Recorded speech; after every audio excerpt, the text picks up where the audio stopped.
Hi everyone, welcome to classmate academy. ఈరోజు వచ్చేసి మనము 3rd April 2026 current affairs discuss చేద్దాం. Some important current affairs. ఇందులో the first important current affairs is 10 years of Pradhan Mantri Awas Yojana. So ప్రధానమంత్రి Awas Yojana scheme తెచ్చిన తర్వాత 10 సంవత్సరాలు అయిపోయింది అనమాట. అందులో గ్రామీణ్, ప్రధానమంత్రి Awas Yojana Grameen. If you see this particular scheme, the main aim of this particular scheme is providing housing far all. అందరికీ ఇల్లు కట్టించాలి, ముఖ్యంగా పేదలకి. అందులో కొంచెం ప్రయారిటీ ఉంటుంది. ఇందులో the priority is there should be 60% should be given to SC and ST house హోల్డ్స్కి ఇవ్వాలన్నమాట. So now will see this statistic data. So obviously 10 years అయింది కాబట్టి 2026లో 2016లో లాంచ్ అయింది under ministry of rural development. అంటే ఇంతకు ముందు మనకి ఇల్లు కట్టించే ప్రోగ్రామ్ ఉందా లేదా అంటే ఇల్లు కట్టించే స్కీమ్ ఎప్పటి నుంచో ఉంది. అప్పుడు ఆబ్వియస్ దానికి ఇందిరా ఆవాస్ యోజన అని పేరు ఉంది. సో బీజేపీ వచ్చిందని ప్రధానమంత్రి ఆవాస్ యోజన మార్చారు. So we will discuss as what Indira Awas Yojana and housing for all in the rural areas. And remember this one of the India's largest social welfare programme regarding the construction. So ఇందులో అంటే ప్రతి ఒక్కరికి pucca houses కట్టించాలన్నమాట with amenities. ఊరికే ఇల్లు కట్టి వదలడం కాదండి. ఎప్పుడైతే మీకు ఇల్లు కట్టించారో, ఎవరికైతే ప్రధానమంత్రి ఆవాస్ యోజన కింద ఇల్లు దొరుకుతుందో వాళ్ళకి వేరే వేరే స్కీమ్ బెనిఫిట్స్ కూడా దొరుకుతాయి అన్నమాట. ఇక్కడ మీరు చూడొచ్చు ఏమేమి దొరుకుతాయి వేరేటి అంటే convergence can be seen here. ఏమేమి కన్వర్జెన్స్? మన్రేగాలో 90 to 95 days ఆఫ్ వర్క్, అదొకటి దొరుకుతుంది. స్వచ్ఛ భారత్ మిషన్ గ్రామీణ కింద టాయిలెట్స్ కట్టించడానికి 12,000 రూపాయలు దొరుకుతుంది. Again we're getting 12,000 rupees for the toilets as well. Okay, ఇది కాకుండా మీకు జల్ జీవన్ మిషన్ కింద డ్రింకింగ్ వాటర్ దొరుకుతుంది మీకు. So you're going to get water, drinking water as well. There is a scheme called as Saubhagya. Okay, Saubhagya scheme కింద they are going to provide electricity. So మీకు electricity కూడా మీకు అందుతుంది ఇంటికి. సో డ్రింకింగ్ వాటర్ ప్రొవైడ్ చేస్తారు, electricity provide చేస్తారు, toilets కూడా provide చేస్తారు. అగైన్ మీకు ఎల్పిజి గ్యాస్ కనెక్షన్ కూడా సప్లై ఇవ్వడం జరుగుతుంది. ఓకే, సో ఇవన్నీ కూడా మీకు you can see convergence of this particular scheme can be seen. So if you see the houses, generally the house can be seen in 25 square meters of house size can be seen. So ఇంటి ఎవరి పేరు మీద ఇల్లు ఉంటుందంటే ఆడవాళ్ళ పేరు మీద ఇల్లు ఉంటుంది. So first importance givens to the female or otherwise you can see joint family members also can be seen as well. So ఇందులో వచ్చేసి బెనిఫిషియరీ అంటే వీళ్ళు ఈ పథకానికి అర్హులు అని దేని బేస్ మీద చెప్తారు అంటే socio economic caste census data 2011 అక్కడ నుంచి అయినా డేటా తీసుకోవచ్చు. Very very important. Otherwise you can see Awas survey నుంచి అయినా తీసుకోవచ్చు అనమాట. మీకు ముందే చెప్పే priorities for landless SC and ఎస్టీకి 60% ఇస్ ద ప్రయారిటీ, అది గుర్తుపెట్టుకోండి. So it's a centrally sponsored scheme కాబట్టి అలొకేషన్ ఎలా ఉంటుంది? 60:40 ఫర్ ద స్టేట్స్. ఏవైతే స్టేట్స్ ఉంటాయో సెంట్రల్ నుంచి 60% కంట్రిబ్యూషన్, స్టేట్స్ నుంచి 40% కంట్రిబ్యూట్ చేయాలి స్కీమ్కి. అదే కనుక నార్త్ ఈస్ట్ హిల్లీ రీజన్ అనుకోండి, ఆబ్వియస్లీ అందులో మనకి ఎక్కువగా మనకి స్పెషల్ కేటగిరీ స్టేట్స్ ఉంటాయి కాబట్టి 90:10. అదే యూనియన్ టెరిటరీస్ అయితే 100% is borne by the central government. So ఇది కాకుండా yes, you are going to get financial assistance for the construction of houses, that is 1.2 lakh in case of plains and 1.3 in case of hilly areas అనమాట. So you can see this one as well. So ఇందులో మీకు వచ్చేసి technology governance ఉంటుంది. So మీకు software ఎన్ని ఇల్లు కట్టించారు, ఎక్కడ కట్టించారు, వాటిని జియో ట్యాగ్ చేయడం కూడా జరుగుతుంది. You can see geo tagged photos can be seen. Aadhaar authentication జరుగుతుంది. ఎవరి ఓనర్తో Aadhaar authentication can be seen. So you can see can monitor by using a software called as Awas soft as well. So all these are the important points regarding this Pradhan Mantri Awas Yojana Gramin. They celebrated 10 years recently. Next one, extension of ROSCTL. R అంటే rebate. ఏం rebate చేస్తారో? State central taxes and levies. So పేర్లు ఉందండి ministry of textiles. ఇది గుర్తుపెట్టుకోండి, very very important. So ministry of textiles రీసెంట్గా ఈ rebate ఏదైతే ఉందో, ముఖ్యంగా ఏవైతే మనం అపారల్స్, గార్మెంట్స్ ఇవన్నీ ఎక్స్పోర్ట్ చేస్తామో వాటి మీద ఈ రిబేట్ అనేది 30 September 2020 వరకు ఎక్స్టెండ్ చేయడం జరిగిందనమాట. సో వేటి మీద ఉంటుంది? ముఖ్యంగా the scheme for exports of apparel, garments and madeups. ఎందుకంటే ఎప్పుడైనా సరే మనము ఒక గార్మెంట్ని ఎక్స్పోర్ట్ చేయాలండి, గార్మెంట్తో పాటు ట్యాక్సెస్ కూడా ఎక్కువ ఎక్స్పోర్ట్ చేయకూడదు. ఇప్పుడు మనకి ఈ టెక్స్టైల్ ఇండస్ట్రీలో చాలా వరకు మనకి హిడెన్ ఛార్జెస్ ఉంటాయి చాలా వరకు. ఫర్ ఎగ్జాంపుల్ ఇప్పుడు ఏదైనా ఒక లారీ టెక్స్టైల్ తీసుకొచ్చినట్టు మార్కెట్కి దాని మీద మండీ ఛార్జెస్ వేయడము, టోల్ ఛార్జెస్ వేయడము. సో అలాంటి హిడెన్ ఛార్జెస్ ఏవైతే ఉంటాయో అవి మనం ఎక్స్పోర్ట్ చేసేటప్పుడు ఆ ఛార్జెస్ ఇంపాక్ట్ ఉండకూడదు అనమాట. సో అలాంటి ట్యాక్స్ ఏవైతే ఉంటాయో వాటికి గవర్నమెంట్ అనేది రిబేట్ ప్రకటిస్తుంది అనమాట. సో ఈ రిబేట్ అనేది మనకి 30 సెప్టెంబర్ 2026 వరకు ఎక్స్టెండ్ చేయడం జరిగింది. That is the context. Remember this context. So what the main purpose? న్యూట్రలైజెస్ hidden taxes on the textile exports. They are going to mainly reimburse the state and the central taxes. వాటిని rebate చేయడం కూడా జరుగుతుంది. So ఈ rebate మొత్తం ఎవరు చూసుకుంటే ministry of finance అనేది చూసుకుంటూ ఉంటుంది అనమాట. But in India the most important is textile sector. India is very much important. So this textile sector contributes around 2% of GDP and 8% of your entire merchandise exports. దాదాపు 4.5 crore people are getting a direct employment in this textile sector. 6th largest with the 4th largest global trade in the manaki 40% textile exports. Then target is 100 billion of exports by 2030. So మీరు ఇలా ఎక్స్పోర్ట్స్ని encourage చేయాలంటే ఇలాంటి hidden charges ఏవైతే ఉంటాయో అది తగ్గించాలంటే there by price తగ్గుతుంది కాబట్టి you can the goods become more competitive in the international మార్కెట్లో మంచి కాంపిటేటివ్ కూడా అవుతుంది అనమాట. Not only that you can see 100% FDI also under automatic route can be seen. So this about your ROSCTIL scheme. Just scheme పేరు గుర్తుపెట్టుకోండి, scheme పేరు గుర్తుండదు చాలామందికి. Next one is Lok Sabha passes Jan Vishwas amendment bill 2026. So Jan Vishwas. So Jan Vishwas అంటే ఏంటంటే ఇండియాలో problem ఏంటంటే business చేయడం చాలా కష్టం. ఇండియాలో బిజినెస్ చేయాలంటే 1,00,000 రూల్స్, రెగ్యులేషన్స్, ప్రొసీజర్స్ ఇవన్నీ ఫాలో అవ్వాలి.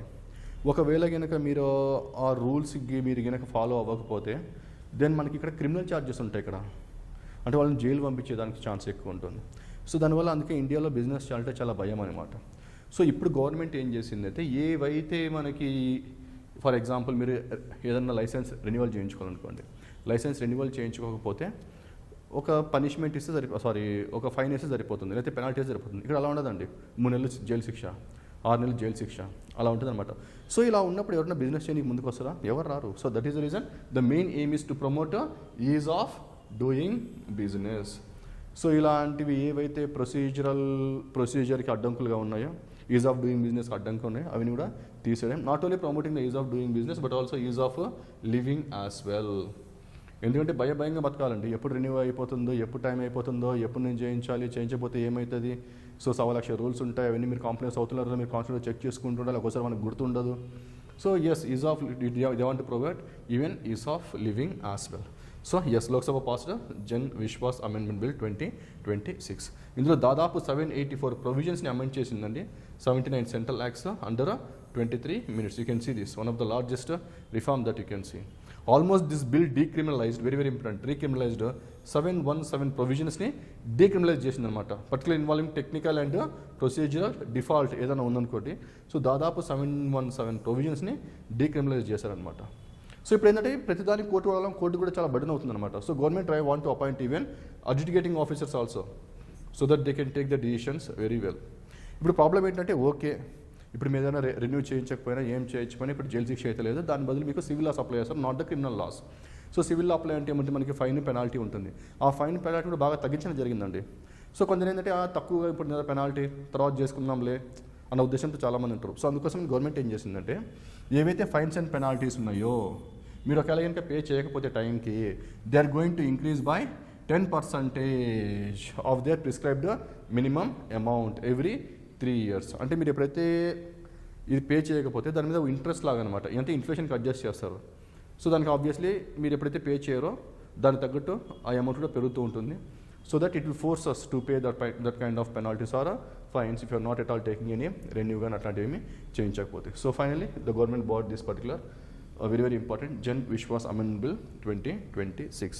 And there is one more bill, one more act that is called as Income Tax Act of 2025 that came into the force on April 1, 2026. So ఇంతకు ముందు మనకి ఇన్కమ్ ట్యాక్స్ ఏముందంటే 1961 అండి, IT act of 1961, IT act of 1961 ఉంది. So ఇది old act. So in the place of this new old act now you can see income tax act of 2025. ఇప్పుడు 2025 చట్టం అనేది తీసుకురావడం జరిగింది. సో అది ఎప్పటి నుంచి ఇంప్లిమెంట్ చేశారు? April 1, 2026 నుంచి ఇంప్లిమెంట్ చేయడం జరిగింది. సో ఇందులో ప్రాబ్లం ఏంటంటే ఇండియాలో ఇన్కమ్ ట్యాక్స్ పే చేయాలంటే very very very cumbersome process. ఎవరికి అర్థం కాదు, టెక్నాలజీ అర్థం కాదు, ప్రాసెస్ అర్థం కాదు. ఓకే, ప్రతి చిన్నదానికి కూడా పెద్ద పెద్ద ఫైల్స్ ఉంటాయి, ప్రొసీజర్స్ అన్ని పెద్ద పెద్దగా ఉంటాయి అనమాట. సో వీటన్నిటిని రేషనలైజ్ చేయాల్సిన అవసరం ఉందని చెప్పి modernising taxation framework with simplified compliance and tax payers experience. For example మీకు ముందే చెప్పాను, tax geography is very very difficult to understand. So దానికోసం ఏం చేస్తారంటే ట్యాక్స్ ఇయర్ అనేది తీసుకొచ్చారు. అంటే ఇంతకుముందు మనకేంది ఫైనాన్షియల్ ఇయర్, అసెస్మెంట్ ఇయర్ అలా ఉండేదన్నమాట. సో ఈ ఫైనాన్షియల్ ఇయర్, అసెస్మెంట్ ఇయర్, ఈ ఇయర్స్ మొత్తం కన్ఫ్యూజన్ ఇయర్స్ నుంచి ఒకటే ఇయర్ అనమాట. That is called as what tax year అని తీసుకురావడం జరిగింది. సో నెంబర్ ఆఫ్ సెక్షన్స్ కూడా చూడొచ్చు. 819 నుంచి 536 తీసుకొచ్చారు. చాప్టర్స్ ఏమో 47 to 23 తీసుకొచ్చారు. For sake of what easier compliance as well. ఇప్పుడు ఫర్ ఎగ్జాంపుల్ టీడీఎస్. సో టీడీఎస్కి ఇంతకుముందు మల్టిపుల్ సోర్సెస్ ఉండేది, ఇప్పుడు దాన్ని అన్ని ఒకే సిస్టమ్ కింద తీసుకురావడం కూడా జరిగింది. ఇంతకుముందు ఏదైనా ఐటీ రైడ్ ఉందనుకోండి, they use to mainly focus on the tangible assets like gold కానీ మనీ కానీ టాంజిబుల్ అసెట్స్ మీద ఫోకస్ చేయరు. ఇప్పుడు ఏంటంటే digital IT income tax inspectors ఎప్పుడైతే మనకి రైడ్కి వెళ్తారో then even they can focus on the digital assets as well, that is virtual digital assets VDAs including crypto currency and tokenised assets as well. So ఇప్పుడు raid జరిగినప్పుడు వీటి మీద కూడా search చేయడం జరుగుతుంది. Not only the physical assets but also this kind of digital assets as well. Okay, for example ఇప్పుడు ఫారిన్కి వెళ్ళాలనుకోండి, ఇంతకుముందు ఫారిన్కి వెళ్ళాలంటే 10% ఆఫ్ ద అమౌంట్ ముందే TDS కట్టాలి. ఇప్పుడు ఫర్ ఎగ్జాంపుల్ ఇప్పుడు ఫారిన్కి వెళ్తున్నారు, 10 లక్షలు ఖర్చు అనుకోండి, ముందే 1 లక్ష కట్టేయాలి. సో ఇప్పుడు ఆ ప్రొవిజన్ లేదు, ఇప్పుడు జస్ట్ 2% పే చేయాలి ఇప్పుడు అంతే. ఓకే, అలాంటి రిఫార్మ్స్ తీసుకొచ్చారు. ఇంకోటి ఇప్పుడు మీరు కనుక పాన్ కార్డ్ అప్లై చేయాలనుకోండి, ఆధార్ కార్డ్ కంపల్సరీ చేశారు, ఓటర్ ఐడి కార్డు కంపల్సరీ చేశారు, ఇవన్నీ కంపల్సరీగా కావాలి. ఇంకా మీకు డిపాజిట్స్, మనీ డిపాజిట్స్ మీద కానీ విత్డ్రాయల్స్ మీద కూడా దాని మీద కొంచెం న్యూ ప్రొవిజన్స్ అనేది తీసుకురావడం జరిగింది. So for example railway tickets cancellation మీద మీరు చూడొచ్చు, మనీ రీఫండ్ మీద కూడా చూడొచ్చు. So they bring lot of reforms అనమాట ఇన్ దిస్ పర్టికులర్. అంటే ఇక్కడ ట్యాక్స్ స్లాబ్స్ అవన్నీ చేంజ్ లేదండి, అవి కాకుండా మిగతా వాటి మీద ఎక్కువగా ఫోకస్ చేయడం అనేది జరిగింది income tax of 2025. Next one, Samrat Samprati, very very important. So రీసెంట్గా కాంటెక్స్ట్ ఏంటంటే నరేంద్ర మోడీ గారు ఏం చేశారంటే inaugurated Samrat Samprati museum Koba, Gujarat. So Koba, గుజరాత్లో ఈ సామ్రాట్ సంప్రతి మ్యూజియంని ఇనాగ్రేట్ అని జరిగింది. సో ఇది ఎవరిది అంటే అశోకుడు మనవడు ఎవరైతే ఉన్నాడో సామ్రాట్ది. So Ashoka, king Ashoka belongs to the Mauryan empire. So king Ashoka తర్వాత కింగ్ అశోక మనవడు ఎవరైతే ఉంటారో, కింగ్ అశోక మనవడు ఎవరో సామ్రాట సంప్రతి అనమాట. Samprati is the son of Kunala. So అశోకన్ కొడుకు కునాల్ కొడుకు వచ్చేసి సంప్రతి. సో సంప్రతి ఏంటంటే he adopted Jainism, very very important. Not only adopted Jainism, even Samprati played a important role in spreading the Jainism బాగా స్ప్రెడ్ చేయడం జరిగింది. ముఖ్యంగా ద వాల్యూస్ ఆఫ్ జైనిజం మీరు తీసుకుంటే లైక్ అహింస, very very important. Ahimsa, asteya, aparigraha, non stealing కానీ, non accumulation of wealth గురించి కానీ, ఇది కాకుండా right knowledge, right discipline, right action, right speech, వీటి మీద ఈ ప్రిన్సిపల్ ఎక్కువ ఫోకస్ చేస్తారు కాబట్టి which are part and parts of our Indian history and culture. So finally Narendra Modi launched this Samrat Samprati museum, the legacy of India's glorious past. So centre for Jain heritage preservation. ఇక్కడ మీరు చూడొచ్చు Mahavir image, వాళ్ళ టీచింగ్స్ అవన్నీ కూడా ఇందులో ఉండడం జరుగుతుందన్నమాట. So place important, Koba, Gujarat. Next one, Antariksha venture capital fund. So this for the first time you can see a antariksh venture capital fund is created mainly to fund those space tech startups. ఏవైతే మనకి space tech startups ఉన్నాయో వాటిని promote చేయడం కోసం సపరేట్గా ఒక venture capital ఫండ్ని start చేయడం జరిగింది. ఇది very very important because it's done for the first time. So ఈ ఫండ్ ఎవరు మేనేజ్ చేస్తారు మీరు చూడొచ్చు. This is the managed by small industries development bank of India, సిబ్డి వెంచర్ క్యాపిటల్ లిమిటెడ్. ఇది సో వీళ్ళు మేనేజ్ చేస్తారు ఈ ఫండ్ని. మొత్తం ఈ ఫండ్లో ఎంత డబ్బులు ఉంటాయంటే దాదాపు 1005 కోట్లు ఉన్నాయి. 1005 crores can be seen. So దీన్ని ఎక్కడ రిజిస్టర్ చేశారు? దీన్ని రిజిస్టర్ చేసి సెబీతో రిజిస్టర్ చేశారనమాట. సెబీలో, security exchange board of India. So ఏమంటే రిజిస్టర్ చేశారు? కేటగిరీ 2 ఆల్టర్నేట్ ఇన్వెస్ట్మెంట్ ఫండ్ అని రిజిస్టర్ చేశారనమాట. ఆల్టర్నేట్ ఇన్వెస్ట్మెంట్ ఫండ్ అంటే ఏంటంటే వీళ్ళు మామూలుగా ఈ ఫండ్ రెగ్యులర్ ఇన్వెస్ట్మెంట్స్ చేయవండి. స్టాక్ మార్కెట్లోనో బాండ్ మార్కెట్లోనో అక్కడ డబ్బులు పెట్టరు. వీళ్ళు దేంట్లో పెడతారు డబ్బులు? స్టార్టప్స్లో పెడతారు డబ్బులు వీళ్ళు. సో ఇప్పుడు స్టార్టప్ గ్రో అయినప్పుడు ఏమవుతుంది? వాళ్ళ ఇన్వెస్ట్మెంట్ కూడా గ్రో అవుతుంది అనమాట. That is called as your alternative investment fund అనమాట. So is the primary investor. ఇందులో ఎక్కువ డబ్బులు ఇన్వెస్ట్ చేసిన ప్రైమ్ మినిస్టర్ అంటే obviously in space, Indian national space programme and authorisation centre. In space is the main investor in this particular fund అనమాట. So you can see Antariksh venture capital fund mainly to promote support home space tech startups. It's an alternative investment fund registered with SEBI, but this entire fund is managed by SEBI Venture Capital Limited with 1,005 crores. So these are the important points. See the timeline.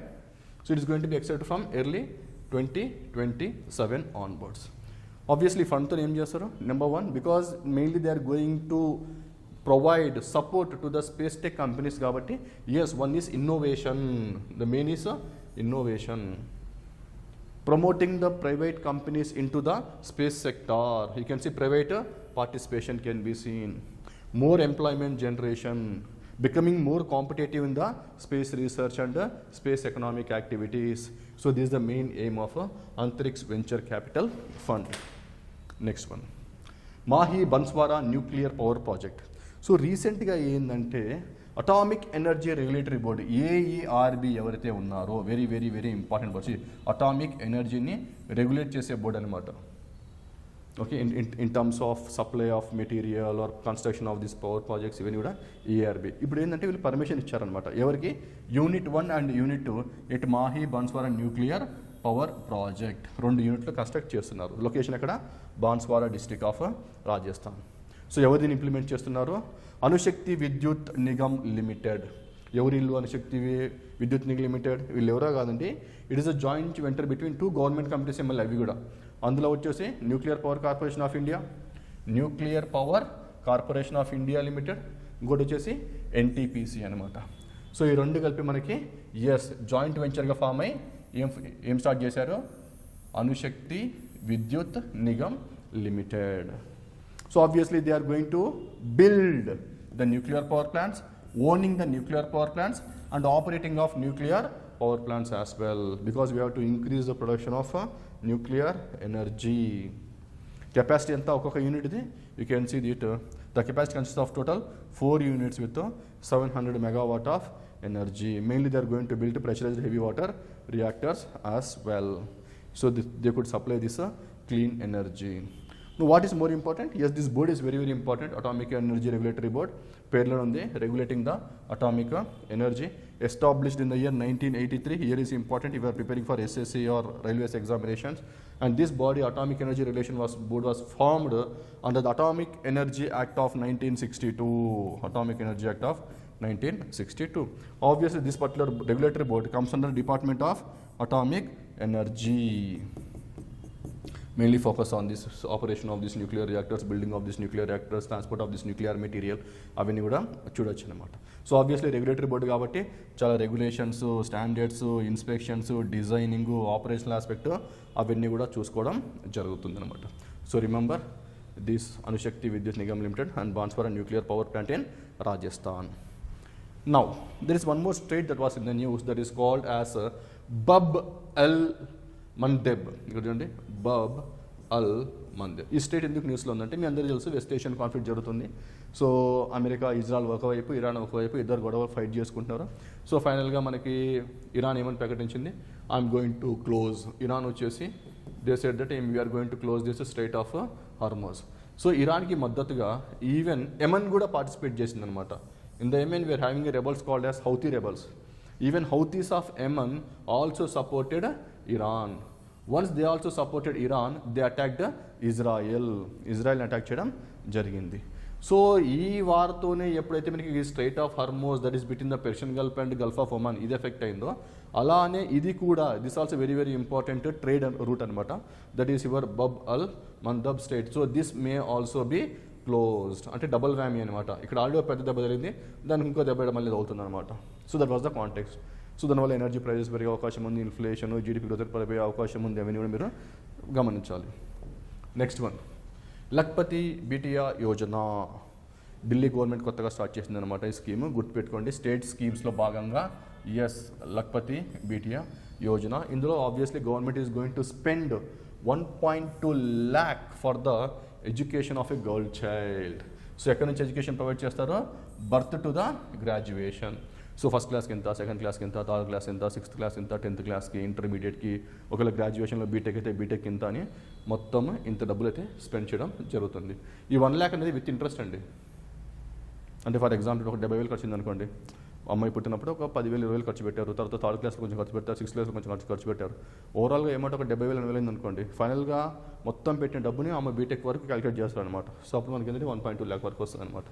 Anyway Delhi launch చేసినప్పుడు గుర్తుపెట్టుకోండి 1.2 lakh అని గుర్తుపెట్టుకోండి for the education of a girl child from birth to the PG, graduation, not PG, graduation.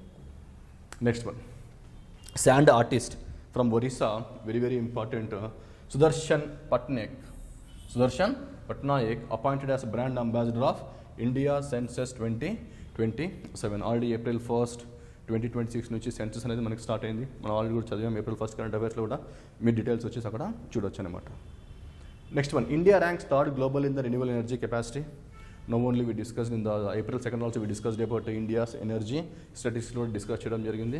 Yes, India ranks third globally in the renewal energy capacity, thanks to the present government giving lot of initiatives for the solar energy. Particularly in 2023 you can see 180 gigawatt of renewable energy can be seen, okay, and this year 2025 they added around 45 gigawatt of renewable energy. And now Myanmar got new president. So military chief ఏదైతే ఉన్నారో అతనైతే president కూడా ఎన్నికయ్యాడు. Election జరిగాయి, ఆ ఎలక్షన్స్లో ఇతను గెలవడం జరిగిందనమాట. ఇతని పేరు వచ్చేసి Min Aung Hlaing. So Min Aung Hlaing became the president. Obviously he participated in the parliament elections. So parliament election ఇతను గెలవడం అనేది జరిగిందనమాట. Okay, thank you very much.